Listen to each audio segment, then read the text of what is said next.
The best reaction after the defeat, is that being Remco Evenepoel? Yeah, I think so. I don't know. It was yesterday was a very difficult day. Also the evening, couldn't sleep too much. Had a very bad night. A lot of negative thoughts in my head. And today I woke up and I told to myself, just go for it, make the best of it. And I did a recon of this stage because it's an important stage for the GC and for the Justin overall. Was a super hard stage, so I did a recon of it and I knew perfectly how the climbs were, how hard they were, because it was a super tough stage. But I think just super nice to take a second stage win. Tell us about the first hour of racing. Yeah, it was full gas. I was feeling pretty good and always in the mix with some moves, and in the end I end up alone first in a group, but then Mattia Cattaneo joined us and he set a big pace on the first climb. The group reduced and there was an attack of Juanpe Lopez, and I just countered, went over him, and then I was alone with Romain in the front, and then we made the gap bigger in the descent. And I have to be honest that Romain was actually super cooperating with me. We worked very well together. I said that I was going to do the pace on the climbs as long as he was going to ride with me on the flats, and in the end it was a bit of a guess that he could stay on the wheel or not, but I think I can be very proud with his answer after yesterday. You're the stage winner, but also the king of the mountain, which means tomorrow you will wear your 6th different jersey at La Vuelta. There's only one missing, the green. Yeah. If you keep winning stages?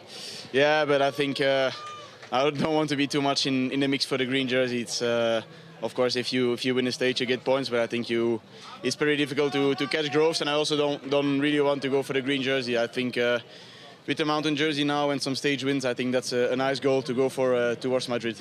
Proficiat. Thank you.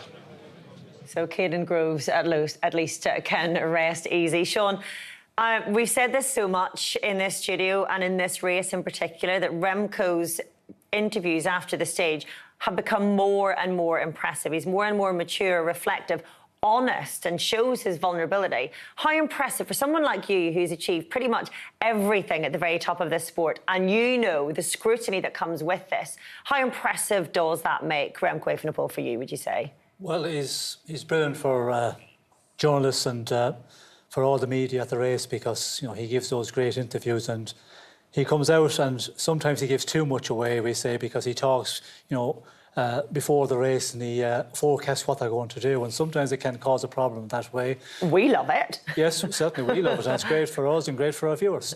But I'm sure the team sometimes, want to say that. I don't know, are they able to say it? Patrick Lefevre definitely should be able to say it, but he is great, and that is the modern day cycling as well. You're very outspoken, and it's part of it now that with the press you have a good relationship. I remember my day, my director sportive said, if you give 5 words to the journalists, they'll make 50 words out of it, so give them very little. I think Lefevre should employ Remco, not just as a rider, but probably to do all his interviews as well and give his statements. He's a bit better at it than Lefevre, let's be honest. Yeah, he'd be a lot better. Yeah, he paints the team in a much better light. And I also love, as I say, that vulnerability that he shares with us, saying, I couldn't sleep. I had all these negative thoughts going around in my head. A reminder, as if we need it, that these riders are entirely human. They doubt themselves as much as any of us do in any of our daily lives and any of our jobs. And he had to wake up and say, no, you've got to go for that. Yeah. And anyone who's been through low times will know that's really hard to do. Yeah, and not every rider would be able to do that. When you've had such a disappointing day on one day and then you've not slept well, a lot of riders would be thinking, my whoop score's not very good this morning, I'm not going to perform. But he was like, might not we compare our sleep data every morning, that's how we roll. But he was like, well, I might not have slept well, but I just want to go out there and give it my all today. And that's exactly what he did. I don't think he rode in the most sensible way to go about winning the stage win, but when he's on a day like that, and I think almost only him, he is still able to carry it off. He doesn't have to hide in the wheels and use his energy just at the right time to be able to win.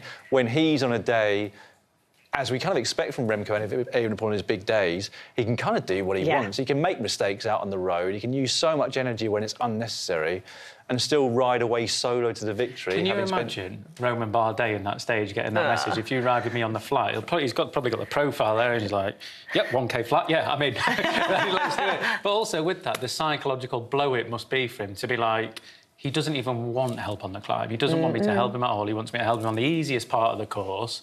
That's it. He's happy for me to sit behind him as much as I can. Like, if someone said that, you'd be like...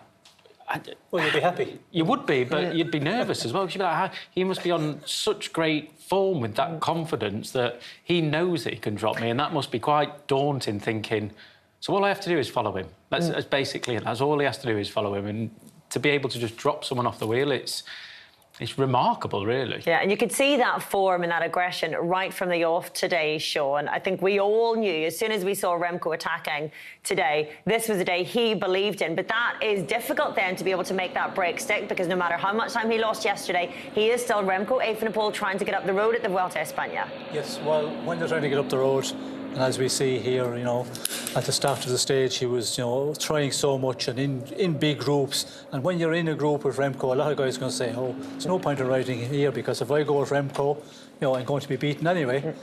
So to get into the break here was a big achievement, but then the performance after that. But, you know, talking about Remco and that, you know, the emotions and that, and last night couldn't sleep. You know, there's some riders like that, but some riders can lose time and they say, what the hell? You know, I'm going to just rest tonight, just day is over. And I think, you know, there's quite a lot of riders that I know during my career that I say, it's done now, it's dusted. At 6 or 7 o'clock, you say, you know, you analyse a bit. Go to the pub. Yeah, go to the pub, have a few drinks, and just think about tomorrow.